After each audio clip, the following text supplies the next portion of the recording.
ఓం శ్రీ గురుభ్యో నమ. ఆదిత్యాది నవగ్రహ దేవతాభ్యో నమ.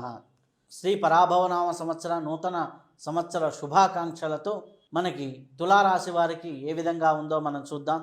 తులారాశి వారికి ముఖ్యంగా ఏ జన్మ నక్షత్రానికి చెందినవారు తులారాశి వారి కిందికి వస్తారో మనం చూద్దాం. జన్మ నక్షత్రంలో ముఖ్యంగా చిత్తా నక్షత్రం 3-4 పాదాలు, స్వాతి నక్షత్రం 1, 2, 3, 4 పాదాలు, విశాఖ నక్షత్రం 1, 2, 3 పాదాలు. అలాగే వీరికి ఆదాయ వ్యయాలు ఏ విధంగా ఉన్నాయి అనే విషయాన్ని మనం చూద్దాం.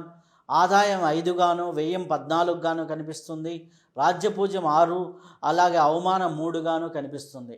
అంటే ఆదాయం కంటే వ్యయం ఎక్కువగాను కనిపిస్తుంది. రాజ్యపూజ్యం బాగానే ఉంది, అంటే మంచి అనే పేరు ఉంటుంది, కానీ ఆదాయం విషయాల్లో ఎక్కువగా ఖర్చు చేయాల్సి వస్తూ ఉంటుంది.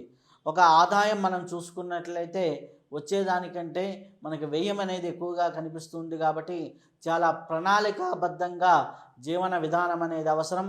ఆర్థిక ప్రణాళిక లేకపోతే తులారాశి వారు నష్టపోతారు. కాబట్టి ఆ విషయంలో జాగ్రత్త తీసుకోండి. అలాగే తులారాశిలో ఉన్నటువంటి వారికి ముఖ్యంగా ఈ యొక్క సంవత్సరం గ్రహ సంచారం ఏ విధంగా ఉంది అనే విషయానికి వచ్చినప్పుడు, గ్రహ సంచారంలో ప్రధానంగా గురువు 9, 10 స్థానాల్లో సంచారంలో ఉంటున్నాడు. 9వ, 10వ స్థానాల్లో ఉంటాడు. కాబట్టి మొదటి 2 నెలలు జూన్ వరకు మనం చూసినట్లయితే సంచారం అనేది చాలా అద్భుతంగా 10వ స్థానంలో ఉంది. దీనివల్ల ఉద్యోగాలు, వ్యాపార జీవితాలు కూడా చాలా బాగుంటాయి.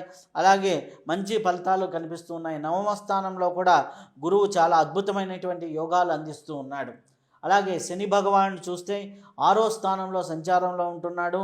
ఈ సంవత్సరం మొత్తం కూడా అనుకూలమైనటువంటి ఫలితాలు ఉన్నాయి. శత్రువులు బలహీనపడతారు, అప్పులు తగ్గుతాయి, ఆరోగ్య సమస్యలు కూడా తగ్గుతూ ఉంటాయి. అలాగే రాహుకేతువులు చూస్తే కేతువు 11వ స్థానంలోను, రాహు 5వ స్థానంలోనూ ఉన్నాడు. కాబట్టి దీనివల్ల ప్రతి విషయంలోనూ కొద్దిగా మార్పులు ఉంటాయి. కొత్త నిర్ణయాలు తీసుకునేదానికి